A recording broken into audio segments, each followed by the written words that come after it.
495টি উপজেলার মধ্যে 489টি উপজেলাতে আমাদের বিজিবি সারা দেশে মোতায়েন হয়েছে। বিভিন্ন বাহিনীর সাথে যেমন army, BGB, army, answer, BDP, RAB, police এবং স্থানীয় প্রশাসনের সাথে আমরা সমন্বয় করে আমাদের কার্যক্রমগুলি পরিচালনা করব।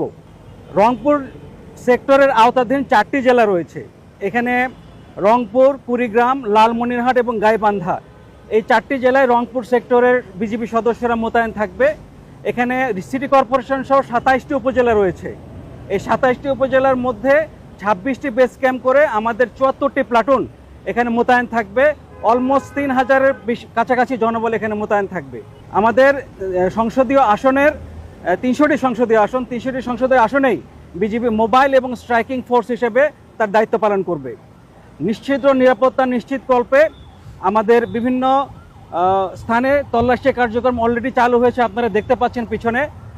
এছাড়াও ডগ স্কোয়াড বিভিন্ন স্থানে ঝুঁকি বিবেচনায় স্থাপন করা হয়েছে এবং আমাদের বিভিন্ন স্থানে টহল কার্যক্রম বৃদ্ধি করা হয়েছে। সীমান্তে আমাদের 4427 কিলোমিটার বর্ডার, এই অংশের নিরাপত্তা জোরদার করা হয়েছে। বিভিন্ন সংখ্যক টহল, গোয়েন্দা নজরদারি বহুলাংশে বৃদ্ধি করা হয়েছে এবং আমাদের বিভিন্ন উদ্ভূত পরিস্থিতি মোকাবেলায় র্যাপিড অ্যাকশন টিম এবং কুইক রিঅ্যাকশন ফোর্স প্রস্তুত রয়েছে।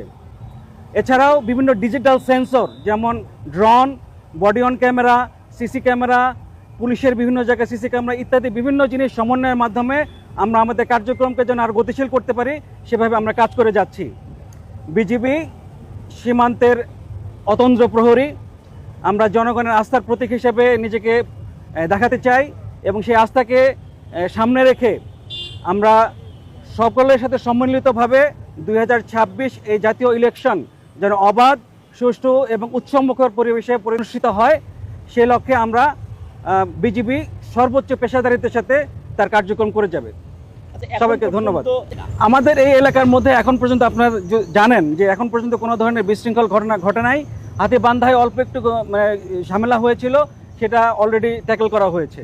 আশা করি এখন যেহেতু আমরা অন গ্রাউন্ডে মাঠে নেমে গিয়েছি, এখানে আমাদের সর্বোচ্চ সংখ্যক জনবল, আমরা ইতিহাসে এত জনবল কখনো মোতায়েন করি নাই। আমরা এই জনবল এখন সমস্ত জায়গায় রয়েছে এবং যে কোনো পরিস্থিতি মোকাবেলায় আমরা যেখানে এবং প্রত্যেকটা ভোট কেন্দ্র আমরা রেকি করছি। রেকি করে তার পরিস্থিতি, যাওয়ার রুট, কতক্ষণ সময় লাগবে, আমরা যাতে 4-5 মিনিটের মধ্যে যেন সমস্ত ভোট কেন্দ্রে যেতে পারি সেই ব্যবস্থা এবং প্ল্যানিং করা হয়ে গেছে।